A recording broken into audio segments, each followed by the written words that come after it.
चलिए current electricity start करेंगे।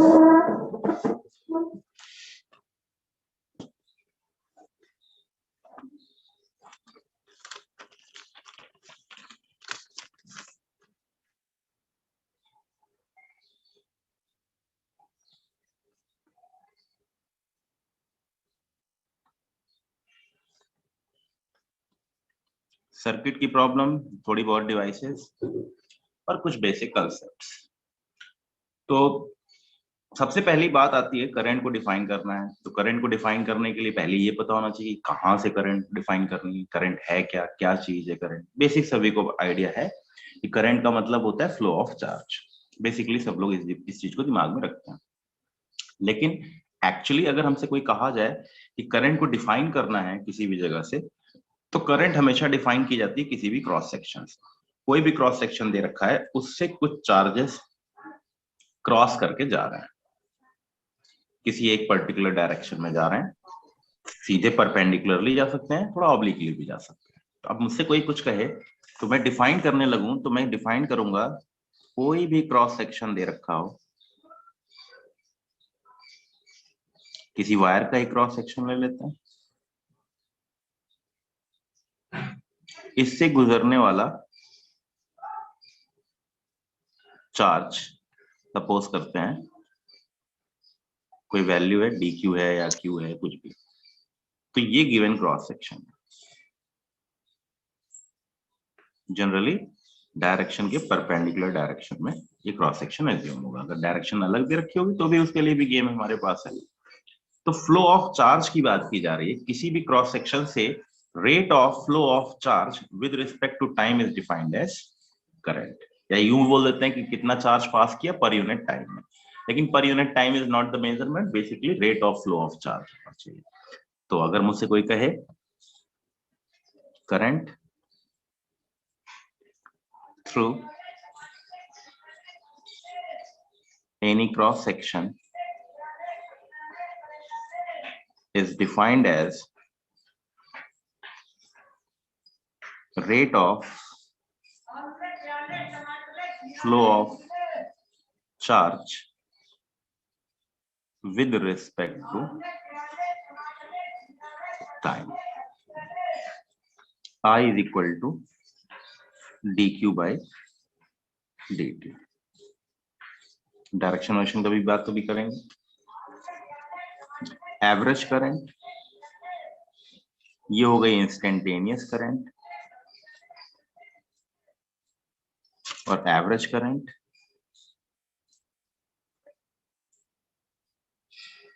Total charge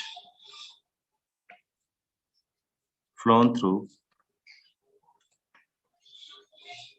cross section in interval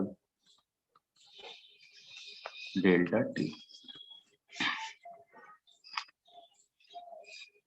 upon time interval.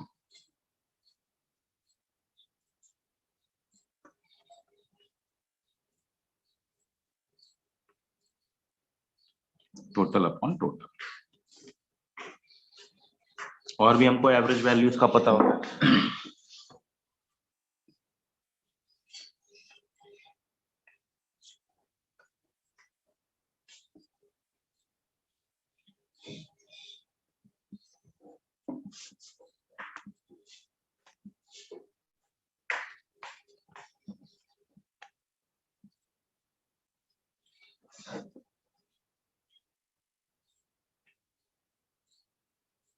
area under the curve of IT is equal to integration of I dt, that is delta Q। कितना charge flow किया, Q versus T का graph दे रखा है। तो slope is equal to dq by dt is equal to current। ठीक है।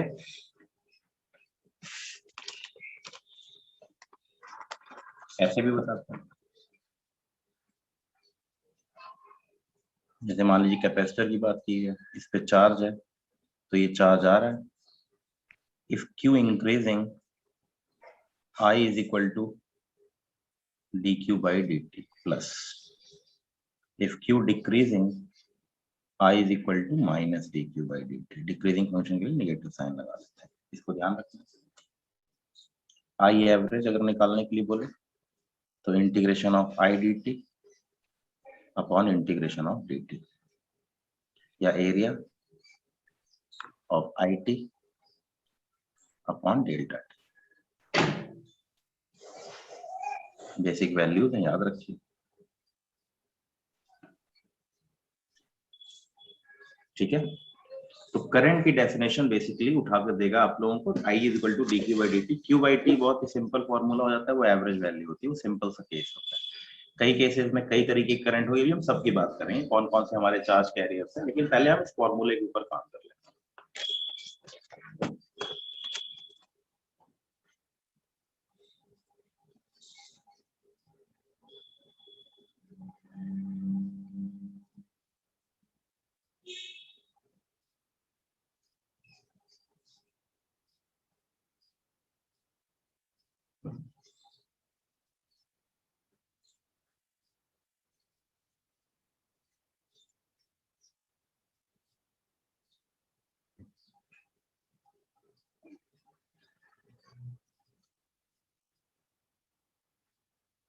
आसान सा पूछेगा,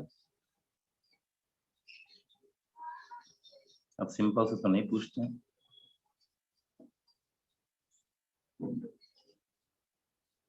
चलो पहले सिंपल सा एक कर लेते हैं, उसके बाद फिर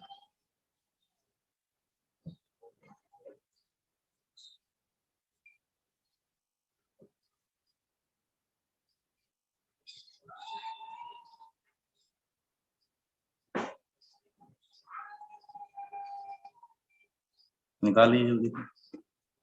I is equal to 1, t equal to 1 से t इक्वल टू 2 के बीच में कितना चार्ज फ्लो कर रहा है निकाल दीजिए।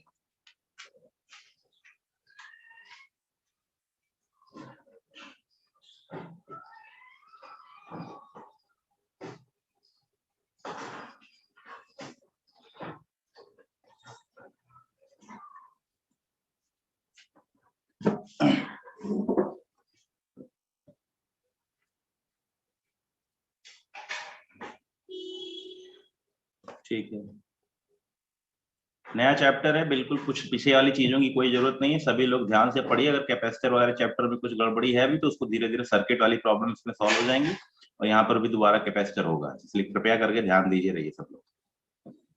14 आई एवरेज की वैल्यू बहुत इजी सा क्वेश्चन है। आई की वैल्यू आ गई 6t + 2। I at t is equal to 2 is equal to 14. I average Q2 minus Q1 by T2 minus T1, that equals to 3 into 2 का square plus 2 into 2 plus 1 minus 3 into 1 का square plus 2 into 1 plus 1 by 2 minus 1। Solve कर लीजिए। 12 4 16 17 17 minus 6 11 unit. ठीक है, हमें जो functions देखने हैं, हमें कुछ ऐसे फंक्शंस देखने, फटाफट इनको भी कर लेते हैं।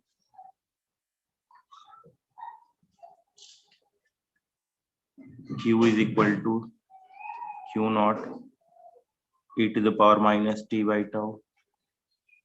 Q is equal to Q naught 1 minus e to the power minus t by tau, और Q is equal to Q naught sin omega t। ठीक है,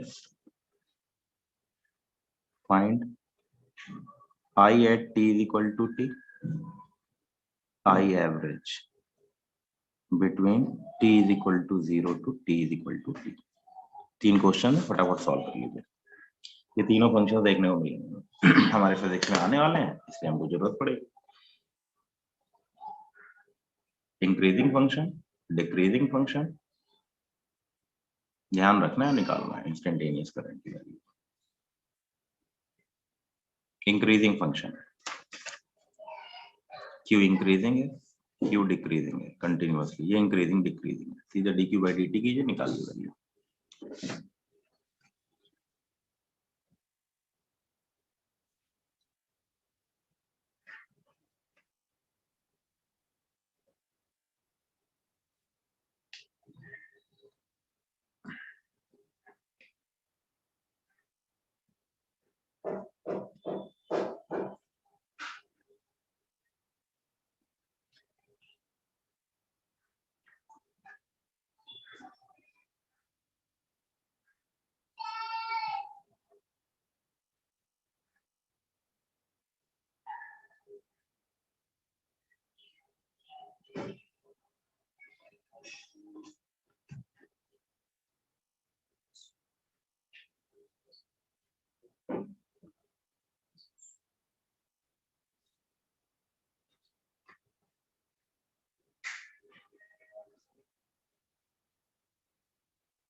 हो गया होगा।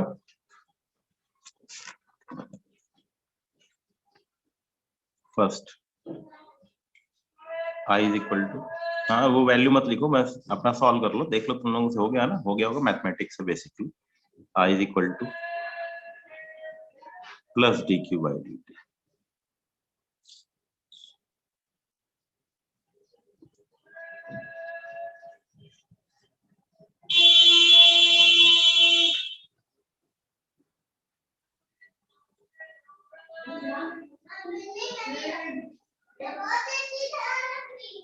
ठीक है, डिक्रीजिंग फंक्शन है, सॉरी माइनस साइन लगेगा। देखिए ये भी डिक्रीजिंग फंक्शन, ये इंक्रीजिंग फंक्शन है, ये वाला इंक्रीजिंग फंक्शन, सॉरी ये उल्टा लिख दिया मैंने, ये इंक्रीजिंग ये decreasing. Minus q naught tau e के power minus t by tau, minus minus plus हो गया। ठीक है, तो q naught by tau e के power minus t by tau आ गया, 0 से t के बीच में। आई एवरेज बराबर क्यू नॉट ई के power minus t by tau minus e के power 0 with minus sign. Decreasing function है इसलिए वैल्यू निकालते वक्त एवरेज वैल्यू होगी टी।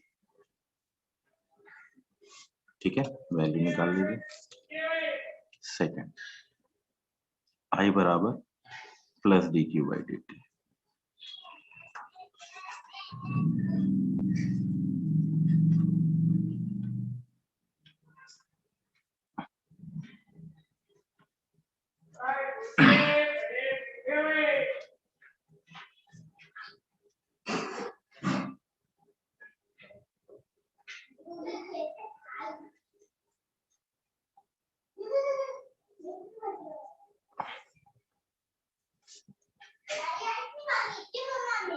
इसमें कुछ नहीं दिया हुआ है तो ये अल्टरनेटिंग करंट वाली बात करेगा, ये अल्टरनेटिंग करंट।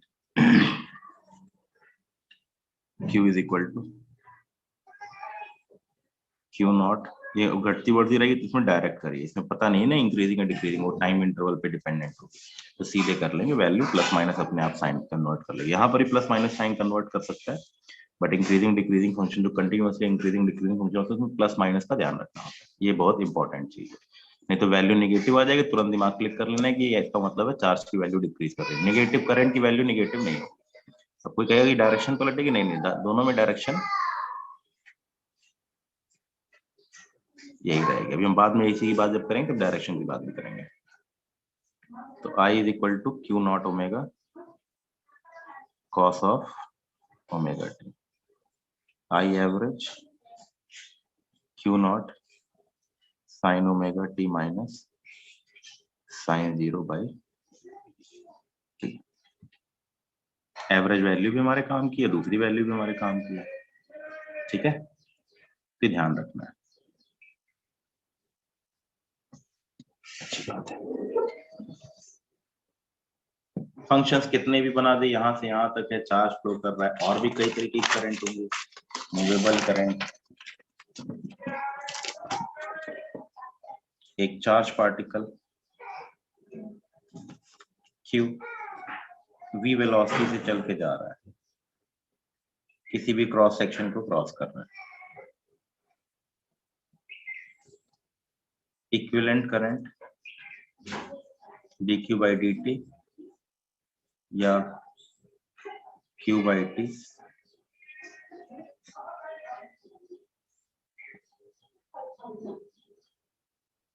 क्या होनी चाहिए velocity,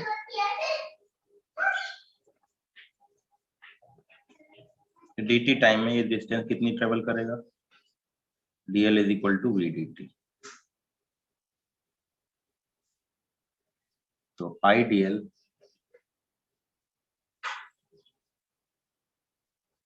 is equal to q by dt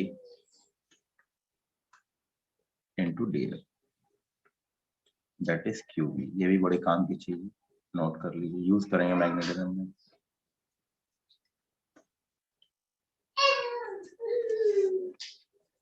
कोई अगर चार्ज पार्टिकल घूम रहा है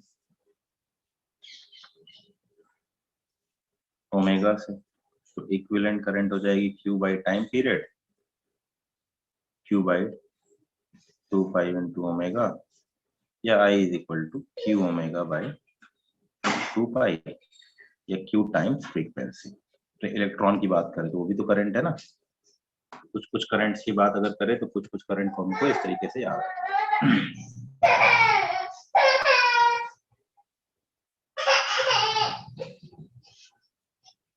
ठीक है,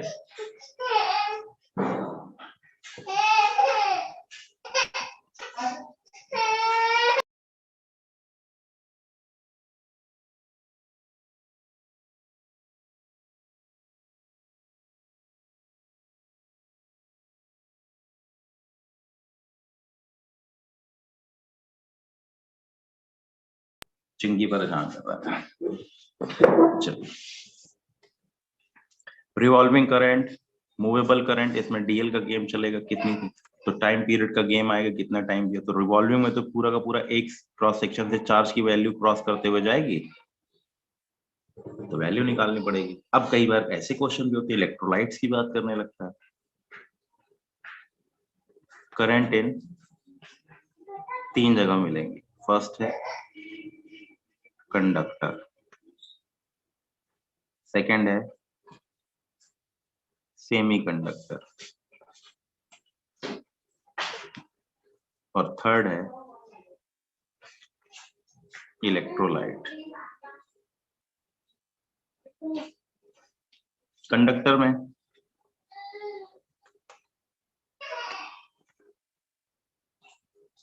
फ्री इलेक्ट्रॉन्स मूव करेंगे, चार्ज कैरियर जो चार्ज को कैरी करेंगे that is electrons, electron move करेंगे अपोजिट साइड, तो आगे की तरफ एक करंट मिलेगी, ठीक है। सेमीकंडक्टर में इलेक्ट्रॉन्स भी हैं और होल्स भी होते हैं, आगे पढ़ेंगे हम, electrons as well as holes, holes मतलब वैकेंसीज।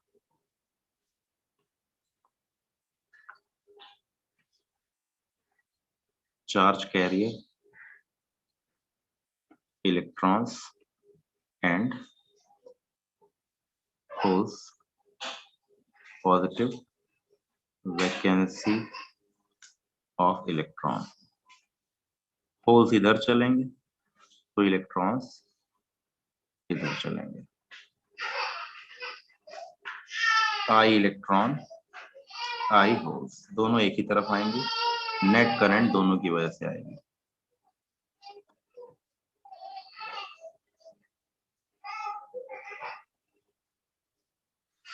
इलेक्ट्रोलिटिक सॉल्यूशन में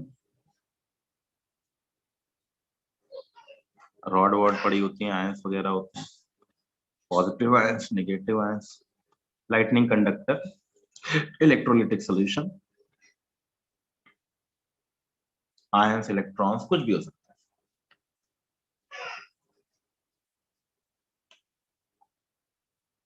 आई पॉजिटिव, आई नेगेटिव, दोनों एक ही तरफ करंट देंगे, पॉजिटिव और नेगेटिव चलने की डायरेक्शन से। आई बराबर आई इलेक्ट्रॉन प्लस आई होगा। चार्ज कैरियर,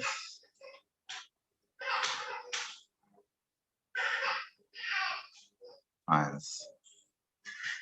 ठीक है, तो चार्ज के बारे में बात करें, एवरेज करंट पूछे, ग्राफ पूछे, कुछ वैल्यू दे रखी हो, तो पूरा का पूरा एक डोमेन ओपन जाता है। ग्राफ पे क्वेश्चन पूछ सकता है, करंट ऐसी हुई, ऐसी हुई, वैसी हुई, तो इन दोनों को यूज करके आप चार्ज की वैल्यू, करंट की वैल्यू, एक बेसिक डेफिनेशन होती है, I is equal to D Q by D T.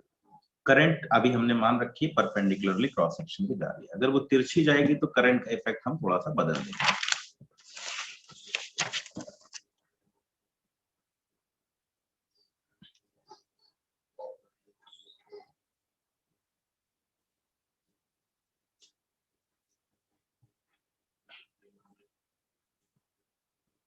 आगे हम इसको जे डॉट डी एस से निकालेंगे।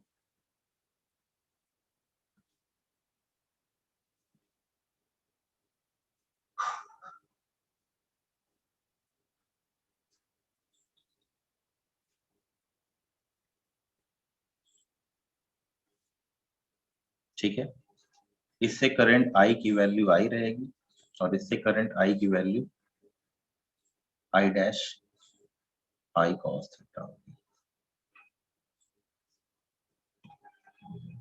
ठीक है, अगर क्रॉस सेक्शन एरिया सेम है, बस डायरेक्शन उल्टी कर दी, और इसको पूरा का पूरा परपेंडिकुलर कर दोगे तो फर्स्ट केस परपेंडिकुलर है तो पूरी करंट आई है, और अगर इसको थोड़ा तिरछा कर दोगे तो इससे करंट की वैल्यू क्या हो जाएगी, कॉस थीटा का फैक्टर आ जाएगा। जे डॉट डीएस आगे अभी हम पढ़ेंगे, अभी पढ़ा नहीं। करंट डेंसिटी डीएस दोनों वेक्टर की तरह, करंट तो स्केलर है but current density is a vector quantity, तो हम इसको इस तरीके से ट्रीट करेंगे बाद में, लेकिन अभी ध्यान रखना है कि क्रॉस सेक्शन की कहानी और फ्लो ऑफ चार्ज की बात करेगा तो इसके ऊपर एक टाइप ऑफ प्रॉब्लम बनती है, ज्यादा न्यूमेरिकल पूछे जाने की संभावना ना के बराबर है, क्योंकि पता ही है बेसिक सा मैथमेटिक्स है, ये सब क्वेश्चन पूछना होगा तो काइनेमेटिक्स से उठा लेगा, dv is equal to minus of v dot dr, कई जगह है जहां पर work done f dot dr, तो वो इस फॉर्मूले को dq बाई dt वगैरह को यूज करना चाहेगा मैथमेटिकली निकालने के लिए, तो फिर कहानी बदल जाएगी। लेकिन हाँ, बेसिक डेफिनेशंस को याद रखना है, कहीं पे भी यूज करके क्वेश्चन बना सकता है। कौन से, आई बराबर D Q by D T का गेम, पॉजिटिव इंक्रीजिंग डिक्रीजिंग वाला,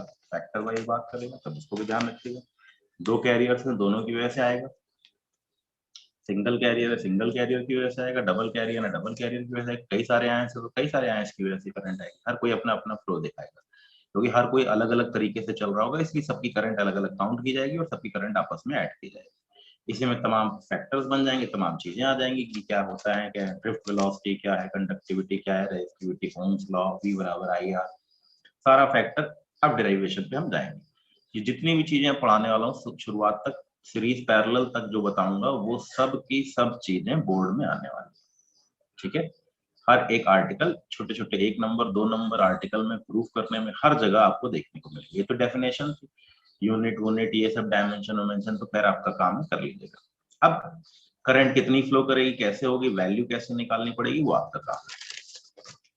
अब बात करें ड्रिफ्ट वेलोसिटी या करंट थ्रू कंडक्टर्स, हमें पढ़नी है करंट थ्रू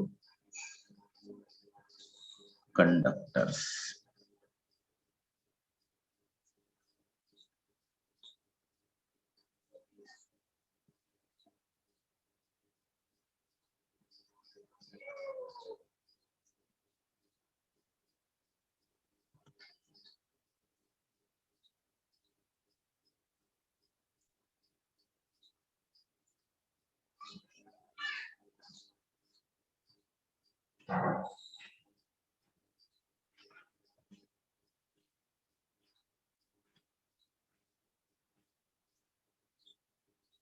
नॉर्मल कोई भी पोटेंशियल डिफरेंस मेंटेन ना किया जाए तो जो फ्री कैरियर्स होंगे वो रैंडमली मूव कर रहे हैं due to the thermal disturbance. उनके पास कुछ एनर्जी होगी और वो रैंडम मूवमेंट दे रहे होंगे।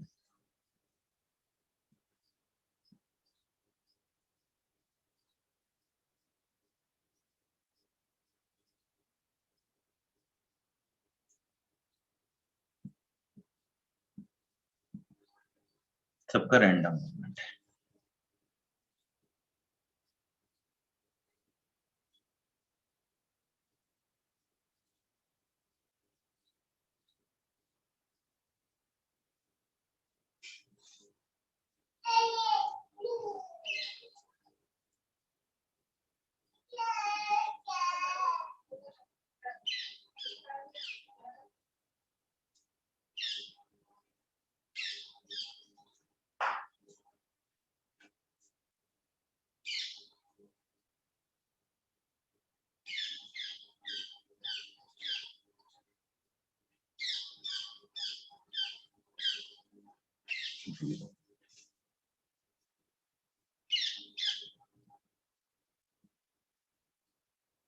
U average U1 plus U2 plus U3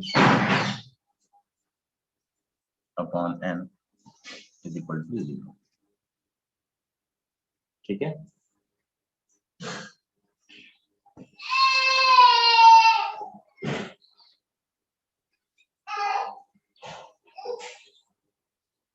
ये भी मैथमेटिकल सिंबल है, कभी कभी आता है। ये है आर्टिकल पहला है ड्रिफ्ट वेलोसिटी। इंपॉर्टेंट है बोर्ड के हिसाब से, बहुत ज्यादा संभावनाएं होती हैं कि इस पे क्वेश्चन आया है। मतलब आर्टिकल पूरा का पूरा आ जाएगा। न्यूमेरिकल तो कुछ है ही नहीं इसमें खास, आर्टिकल इंपॉर्टेंट है तो आर्टिकल पे काम बन जाता है। ठीक है। तो ड्रिफ्ट वेलोसिटी का क्या होती है? ड्रिफ्ट वेलोसिटी कहता क्या है? अभी तक तो मैंने कोई भी रैंडम मूवमेंट नहीं दिया, मतलब कोई भी क्रॉस सेक्शन उठाया तो उससे कोई भी कुछ इलेक्ट्रॉन इधर क्रॉस कर रहे हैं, कुछ इलेक्ट्रॉन, इसका मतलब ये नहीं इलेक्ट्रॉन फ्री है, इलेक्ट्रॉन मूव आउट कर रहे हैं, लेकिन एवरेजली किसी भी क्रॉस सेक्शन से किसी भी पर्टिकुलर डायरेक्शन में कोई भी इलेक्ट्रॉन क्रॉस नहीं करके जा रहा है, इसलिए इसकी एवरेज वेलोसिटी हमने मान ली। इलेक्ट्रॉन की average velocity is 0। What is drift velocity? जैसे ही मैं बाहरी इलेक्ट्रिक फील्ड लगाऊंगा तो क्या होगा? अब आप लोगों ने एक चीज और पढ़ रखी है, किसी भी कंडक्टर के अंदर इलेक्ट्रिक फील्ड की वैल्यू 0 होती है। जी नहीं, ये स्टेटमेंट गलत है। स्टेटमेंट क्या होना चाहिए? किसी भी कंडक्टर को जब बाहरी इलेक्ट्रिक फील्ड में रखा जाता है, एक्सटर्नल इलेक्ट्रिक फील्ड में उसको रखा जाएगा, तो due to the polarisation after some time net electric field inside the conductor will be 0। Electric field is due to the external field as well as electric field due to the internal polar charges also. Polarity. So though both are equal and opposite, so why the net field becomes 0। लेकिन अब हम क्या करने वाले हैं? हम बाहरी electric field में रख नहीं रहे, इसी कंडक्टर के क्रॉस एक पोटेंशियल डिफरेंस मेंटेन कर रहे हैं। तो जब हम इस when external potential difference is applied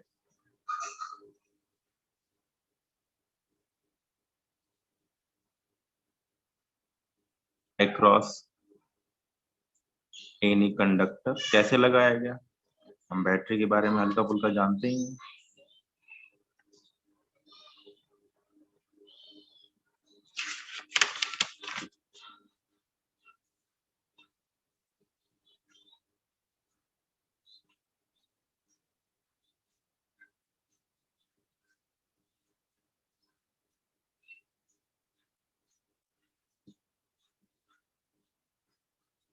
बाहर से एक बैटरी लगा दी इसकी,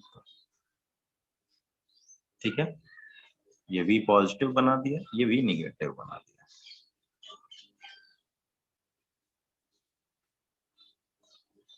तो इसके अंदर एक इलेक्ट्रिक फील्ड पैदा होगा।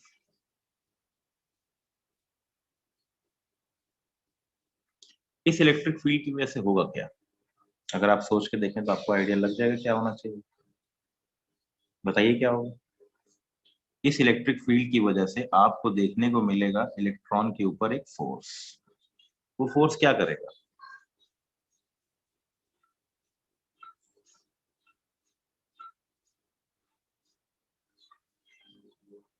इसके ऊपर एक एक्सेलरेशन है।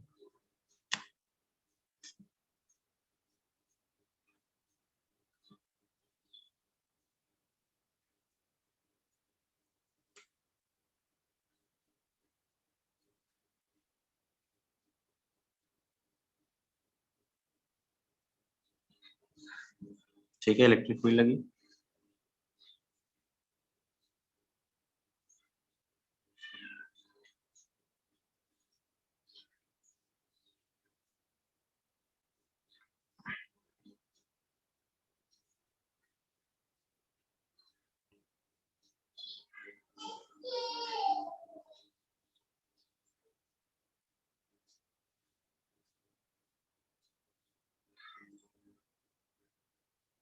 इतना फोर्स एक्ट करेगा, जहां ई की वैल्यू वी बाई है, बाद में इसको अप्लाई कर लो। अब सब कुछ जुड़ते चले जाएंगे, सारी चीजें निकलेंगी, पहले ड्रिफ्ट लॉस की निकलेगी, फिर आई बराबर एनईएवीटी निकलेगा, फिर कंडक्टिविटी, रेजिस्टिविटी, ओम्स लॉ, सब एक साथ जुड़े हुए। यहीं से शुरुआत हो गई है। मुद्दे की बात क्या है? मुद्दे की बात यह है कि अगर आपने कोई बाहरी इलेक्ट्रिक फील्ड अप्लाई की तो उस बाहरी इलेक्ट्रिक फील्ड की वजह से किसी इलेक्ट्रॉन के ऊपर फोर्स लगेगा। बट क्या इलेक्ट्रॉन फ्रीली मूव करेगा? जी नहीं, लैटिस है और अदर इलेक्ट्रॉन्स हैं। Lattice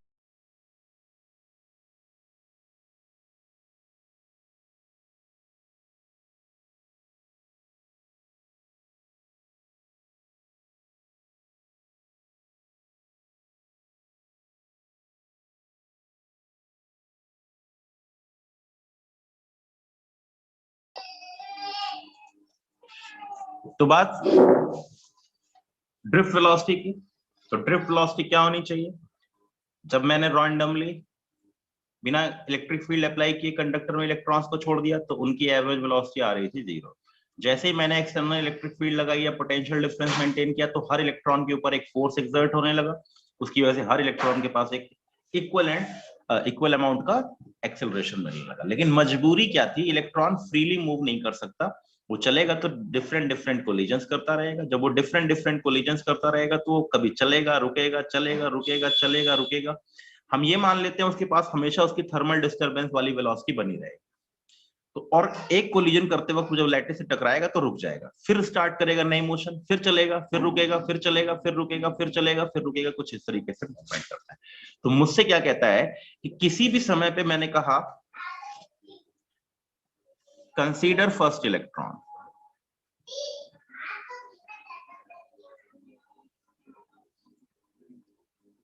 it make last collision before tau1 time at any time की बात हो रही है। Consider first electron, it makes last collision before tau1 time। ठीक है, इसने अपना लास्ट कोलिजन tau1 समय पहले किया था। वेलोसिटी ऑफ इलेक्ट्रॉन v1 क्या लिखेंगे? u1 plus acceleration tau1। मेरे वीडियो में कोई इशू है बच्चों? मेरे वीडियो में कोई इशू है? तुम्हारे सिग्नल में प्रॉब्लम है आदित्य, चेकआउट करो। वैसे अब मेरे सिग्नल में प्रॉब्लम होती नहीं कभी। हाँ, मेरे में क्लियर होती है कि मैं वीडियो वगैरह देखता रहता हूँ तो वीडियो तो बिल्कुल क्रिस्टल क्लियर आता है। तो ऐसा कोई ऐसा मुझे लगता नहीं कि कोई ऐसा दिक्कत आ रही होगी। तो चेक करो, शायद घर में कोई प्रॉब्लम है सिग्नल में। ठीक है चलिए ध्यान दीजिए। ये अपना कोलिजन लास्ट कोलिजन करता है कितने समय के पहले? tau1 समय के पहले। ठीक है, tau1 समय पहले इसकी वेलोसिटी थर्मल डिस्टरबेंस की वजह से जो थी, तो tau1 समय पहले इसकी वेलोसिटी 0 मान ली गई कोलिजन के कारण। मतलब कोलिजन हुआ और ये रुक गया। हाँ, थर्मल डिस्टरबेंस वाली वेलोसिटी हम कंसीडर करके चलेंगे, वो तो रहने ही रहती। हम इलेक्ट्रॉन की ये वेलोसिटी को उसको छीनेंगे नहीं। ये इसके पास थर्मल डिस्टरबेंस की वजह से, काइनेटिक एनर्जी की वजह से वो थोड़ा बहुत पड़ा हुआ है। आप लोगों ने 3/2 केटी वेटी और कुछ कुछ एनर्जी और वो, तो उसके बारे में बात करेगा। ऐसे ही वेलोसिटी ऑफ फर्स्ट इलेक्ट्रॉन थी ऐसे वेलोसिटी ऑफ सेकेंड इलेक्ट्रॉन क्या हो जाएगी, v2 is equal to second वाले की thermal disturbance velocity plus acceleration, और ये कितनी समय पहले कोलिजन कर चुका था, टाउ टू समय पहले। सिमिलरली सारे के सारे v u प्लस एक्सेलरेशन, चूंकि सबका सेम ही है, टाउ i, ये तो खैर वैल्यू है। ड्रिफ्ट वेलोसिटी क्या है,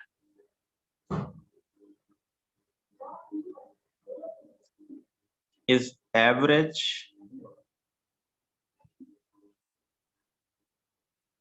velocity of electron by which all electrons are drifting from one side to another side of conductor।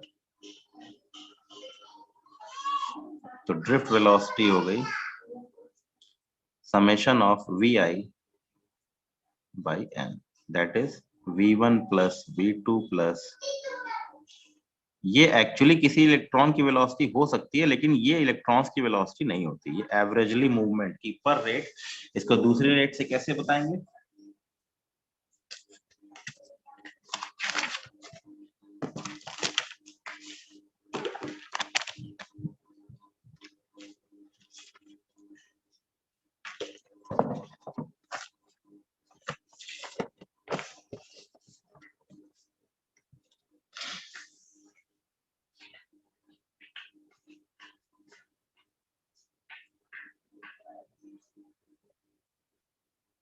it is also defined as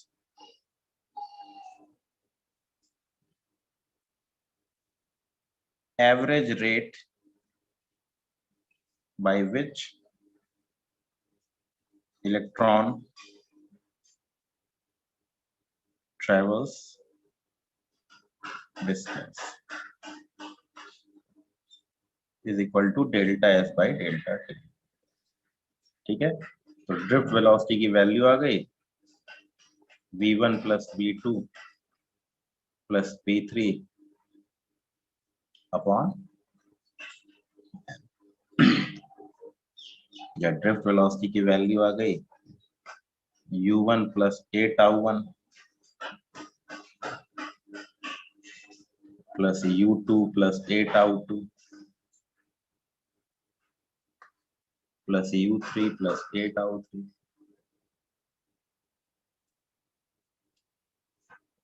upon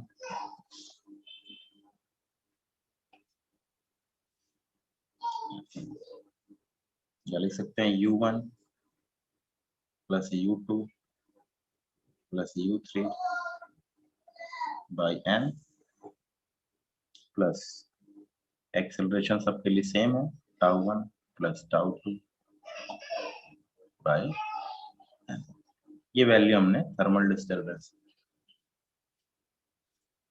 average velocity due to thermal disturbance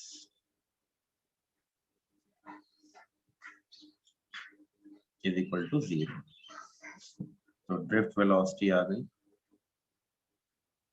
a times tau average.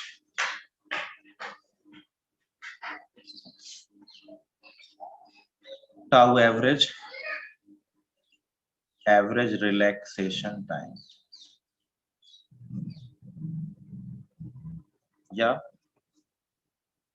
Average time between two successive collisions।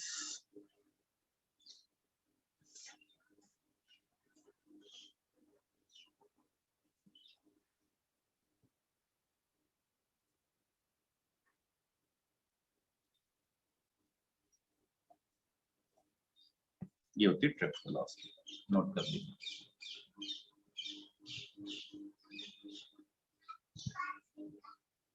is the average velocity at drift velocity. Drift velocity of electron is defined as average velocity through which an electron move in a conductor drift. Actually इसकी velocity ये होगी कि नहीं होगी, हो सकता है ज्यादा हो, इससे हो सकता है इससे कम हो, जब किसी तरफ चल रहा हो। कोई जरूरी नहीं इलेक्ट्रॉन सारे इधर चल रहे हैं, कुछ रैंडम में मूव कर सकते हैं। ठीक है, टाउ किस पे डिपेंडेंट है? ई इलेक्ट्रिक फील्ड पे, मास ऑफ इलेक्ट्रॉन, ये सब तो कांस्टेंट ही है। ई की वैल्यू अप्लाइड है, किस पे डिपेंडेंट है?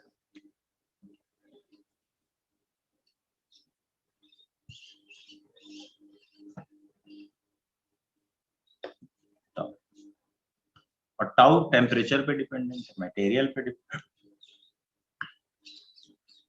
टाउ किस पे डिपेंडेंट है? डिपेंड्स ऑन किस पे? मटेरियल कैसा लिया है। मटेरियल कंडक्टर अच्छा कंडक्टर है, बेकार कंडक्टर है, सुपर कंडक्टर है, फलाना कंडक्टर है, ये कंडक्टर है, वो कंडक्टर है, तो मटेरियल पे डिपेंडेंट है। एंड टेम्परेचर, ये मटेरियल की प्रॉपर्टी होती है और टेम्परेचर की प्रॉपर्टी होती है। ठीक है, टेम्परेचर इंक्रीजेस, टाउ के साथ क्या होगा? टेम्परेचर डिक्रीजेस, टाउ के साथ क्या होगा बताइए जरा। जब टेम्परेचर इंक्रीज करेंगे तो टाउ का क्या होगा?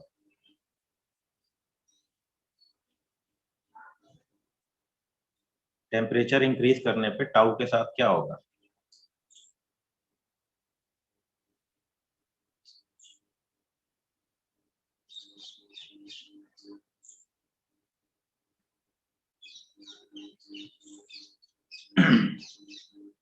लोग कह रहे हैं टाउ डिक्रीज करेगा, क्यों भाई?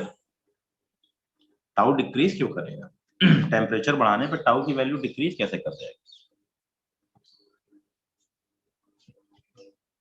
फास्टर कोलिजन नहीं, रैंडम नहीं, ये नहीं बोलोगे फास्टर कोलिजन, ये बोलोगे थर्मल डिस्टरबेंस बढ़ जाएगा। थर्मल डिस्टरबेंस बढ़ जाएगा तो उसकी जो ब्राउनियन मोशन बोलूं या रैंडम मोशन है वो बढ़ जाएगी, तो इसकी वजह से उसकी कोलिजन करने की टेंडेंसीज भी बढ़ जाएगी। ये नहीं कि टेम्परेचर को डबल कर दिया तो वो भी डबल हो जाएगा, नहीं, ये बिल्कुल रैंडम प्रोसेस है। मेजरमेंट करना बड़ा मुश्किल है, इलेक्ट्रॉन बिल्कुल आइडिया लगता नहीं फ्री इलेक्ट्रॉन कैसे क्या कैसे मूवमेंट दे रहा है। हाँ, हम एवरेजली बात करते हैं तो एवरेजली हम बात कर सकते हैं, तो हम ये कह सकते हैं टेम्परेचर इंक्रीज करने पे जो रैंडमनेस है वो बढ़ जाएगी, तो नंबर ऑफ कोलिजन्स पर सेकेंड बढ़ जाएंगे। जब नंबर ऑफ कोलिजन्स पर सेकेंड बढ़ जाएंगे तो एवरेज रिलैक्सेशन टाइम डिक्रीज कर जाएगा।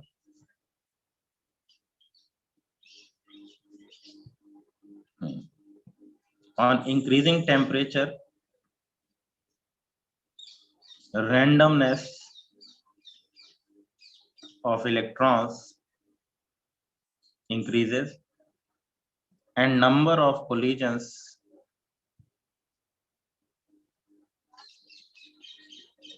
in unit time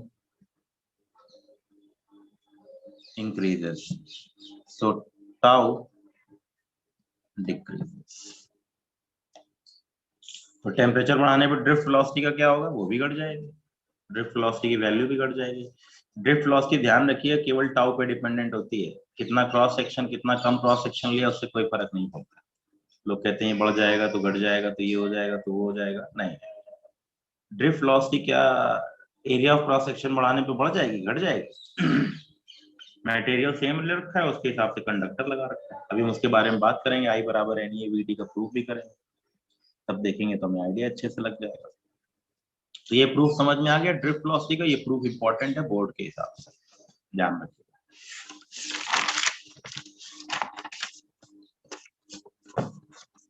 अब बात आती है आई बराबर एन ई वी डी का प्रूफ, ये भी पूछा जाता है, n E A we D.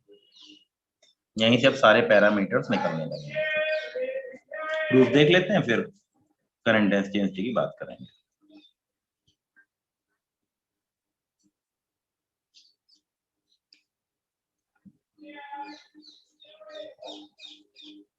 कोई भी क्रॉस सेक्शन दे रखा है,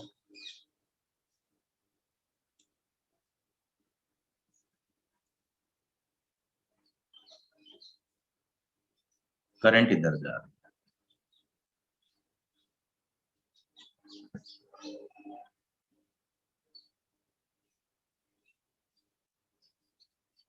करंट कितनी होती है, पर सेकंड कितने इलेक्ट्रॉन्स क्रॉस कर रहे हैं, पर सेकंड कितना चार्ज क्रॉस कर रहा है, वही निकालना हमारा काम।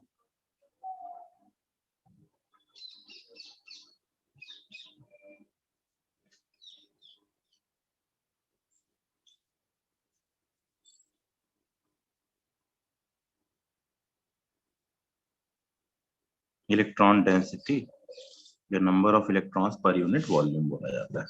ई पता ही है, एक क्रॉस सेक्शन है, drift velocity.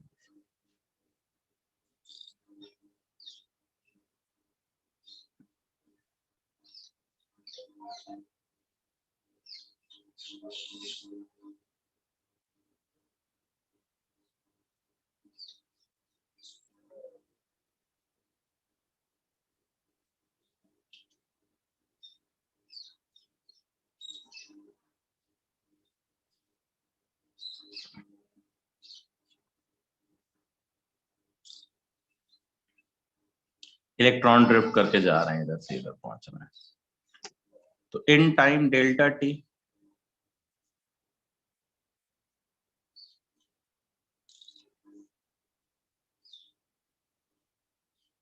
all electrons inside volume AB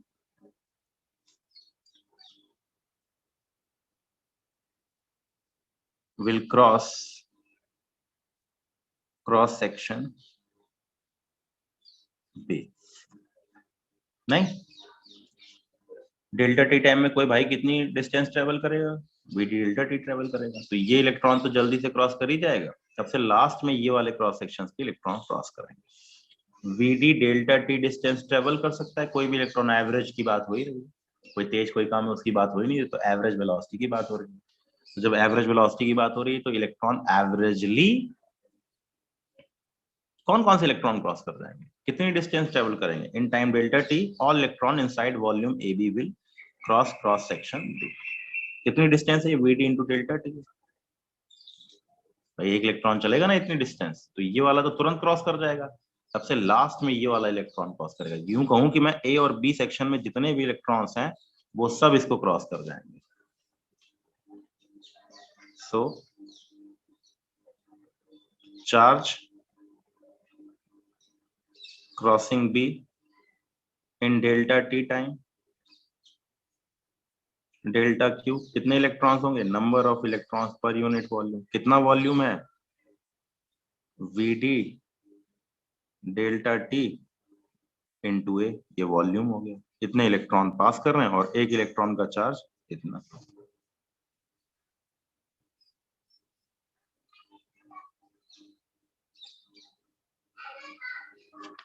ये नंबर ऑफ इलेक्ट्रॉन्स हैं, N E A we D delta T. Current through cross section I बराबर delta Q by delta T, D Q by D T कर लो, delta की अगर D लगा लो तो भी कोई फर्क नहीं पड़ेगा, अभी तो आसानी सी बात ही हो रही है। एन ई ए,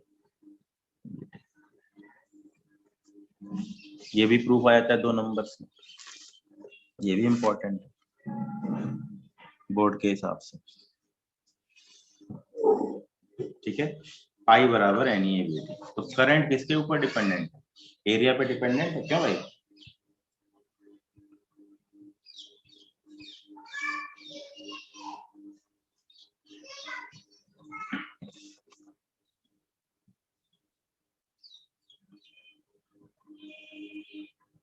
एक ही कंडक्टर लिया गया,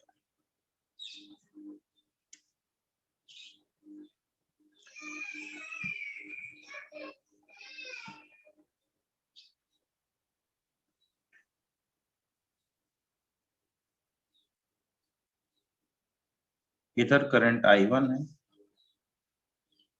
इधर करंट I2 है। I1 और I2 में क्या रिलेशनशिप होगा, कौन बड़ा होगा कौन छोटा होगा, क्या बराबर होंगे, कैसा कुछ कुछ बताइए।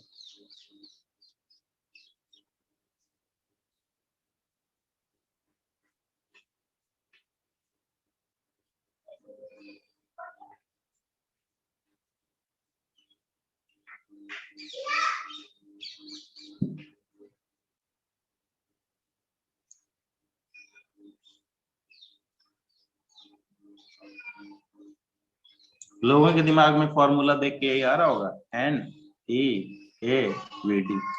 इसका एरिया ऑफ क्रॉस सेक्शन ज्यादा होगा, वहां से ज्यादा करंट पास करेगा। जी नहीं, एक ही कंडक्टर के अंदर करंट हमेशा कांस्टेंट बनी रहती है। सीरीज सर्किट मान लो, कुछ सर्किट मान लो, करंट की वैल्यू बराबर है।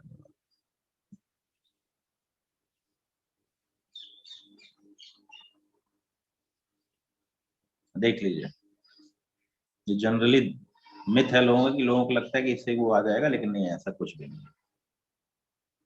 तो ध्यान रखने वाली कहानी है, थोड़ा सा ध्यान रखेंगे तो आइडिया लग जाएगा।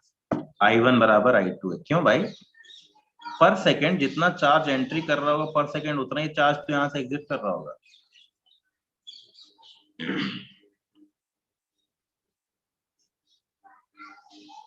क्यों भाई? जितना एंट्री उतना एग्जिट, पर second entry number of charge is equal to total number of charge exit. पर सेकंड जितना भी चार्ज एंट्री करेगा उतना ही चार्ज एग्जिट भी करेगा। पर सेकंड आने वाला चार्ज बराबर पर सेकंड जाने वाला चार्ज। कोई मुश्किल गेम थोड़ी है ये। लोगों को लगता है कि ये करंट ज्यादा है, ये करंट कम है। जी नहीं, ये करंट दोनों सेम नहीं है, मतलब दोनों अलग अलग नहीं है, दोनों बराबर करंट है। ये I1 है, ये I2 है। क्यों? क्योंकि जितना चार्ज एंट्री मारेगा उतना ही चार्ज तो एग्जिट करेगा। उल्टी तरफ से बात करें तो जितना इलेक्ट्रॉन इधर से एंट्री मारेगा उतना इलेक्ट्रॉन इधर से एग्जिट मार के घूम के आएगा। हमने उस दिन बैटरी की बात की थी ना, तो बैटरी तो कोई चार्ज सप्लाई करता ही नहीं है। बैटरी का काम तो केवल एक जगह से उठा के दूसरी जगह फेंकना होता है, खुद तो कोई चार्ज देता ही नहीं है बैटरी का। बैटरी थोड़ी चार्ज पैदा करती है, चार्ज तो मूव करता है एक जगह से। तो पर सेकेंड जितने नंबर ऑफ इलेक्ट्रॉन्स यहाँ से निकल रहे होंगे, तो पर सेकेंड उतने ही नंबर ऑफ इलेक्ट्रॉन्स यहाँ से जा रहे होंगे। तो अब जरा मैं इस फॉर्मूले को चेक करूं तो क्या गड़बड़ी है इसमें? एक ही मटेरियल है तो एन सेम होगा, ई में कोई बदलाव है नहीं। यानी सेम रखने के लिए ए इंटू वी डी की वैल्यू क्या रखनी पड़ेगी? सेम। यहां से हमारा रूल ही ब्रेक हो गया। हमारा रूल क्या ब्रेक हो रहा है? वी डी बराबर क्या होता है? सोचिएगा, इसके बारे में कल हम डिस्कस करेंगे। E E tau by M. तो कई लोग कह रहे हैं कि A1 V1 is equal to A2 V2। Volume flow rate आपने पढ़ी रखा है। तो मैं तो कह रहा हूं कि electric field minus E tau by M होती है। तो यहां से समझ में आ रहा है कि V1 की वैल्यू लेस देन V2 होनी चाहिए। ऐसा कैसे हो गया? इस वाले फॉर्मूले से अगर बात करूं तो V1 की वैल्यू V2 से छोटी हो जाएगी। अभी बताइए, चलिए सोचिए। VD is equal to minus E tau by M दे रखा है। How it is possible? बताओ भाई, क्या हो रहा है? ड्रिफ्ट वेलोसिटी तो minus E tau by M, electric field दोनों जगह सेम होगी। Current density of 2 greater than 1। Current density का क्या लेना देना? वो तो करंट ही है ना। करंट डेंसिटी से क्या लेना देना उसका? मैं तो अभी केवल इन दोनों करंट डेंसिटी पे भी बात करेंगे। तुम्हारी बात काफी हद तक जायज भी है, मानेंगे भी, उसके भी डिस्कस करेंगे। लेकिन अभी तो मैं इन फॉर्मूलों पे बात करना चाहता हूँ। यहाँ क्या ऐसा हो रहा है कि जो दोनों अलग अलग हो जा रहे हैं? इलेक्ट्रिक फील्ड यहाँ अलग होगी, यहाँ अलग होगी तुम्हारे हिसाब से? क्यों भाई? क्यों? टाउ मोर होगा यहाँ, यहाँ तो कम होना चाहिए, ज्यादा कोलिजन होगा। अरे देखो, यहाँ तो सकरा रास्ता है, कोलिजन बढ़ जाएगा तो टाउ की वैल्यू तो छोटी हो जाएगी ना। छोटी हो जाएगी तो ड्रिफ्ट वेलोसिटी कम होनी चाहिए तुम्हारे साथ में। तुम तो उल्टा बोल रही हो। मैं क्या बोल रहा हूँ? सकरा रास्ता, सकरा रास्ता है तो कोलिजन बढ़ेंगे घटेंगे? टाउ पे कोई फर्क नहीं पड़ता। टाउ केवल मटेरियल और टेम्परेचर पे डिपेंडेंट होता है। टाउ का गेम नहीं है, गेम किसका है? ई का। ई बढ़ेगी घटेगी? ई सेम होगी दोनों जगह।